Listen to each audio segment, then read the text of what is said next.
প্রতিবেশী যিনি আছেন তার কথাবার্তা বা তার চালচলন বা আচার আচরণ বা তার ব্যবহার যেমনই হোক না কেন, সেটা আমাদের কাছে কোনো মুখ্য বিষয় নয়। আমাদের কাছে মুখ্য বিষয় হলো এই, যখন আমি কাউকে প্রতিবেশী ভাবছি, অর্থাৎ আমার আশেপাশে যারা আছে, সারাউন্ডিং মি, বাইবেলের ব্যাখ্যা অনুযায়ী, তখন আমার দায়বদ্ধতা আমি তার প্রতিবেশী। অর্থাৎ আমার আচরণ কেমন, আমার ব্যবহার কেমন, আমার ভিতর থেকে খ্রিস্টীয় স্বভাব বের হচ্ছে কিনা, এটাই মুখ্য বিষয়।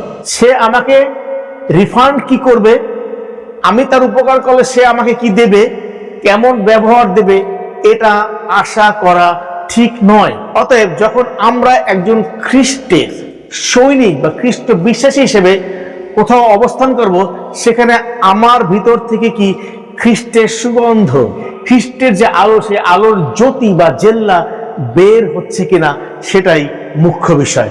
আমেন।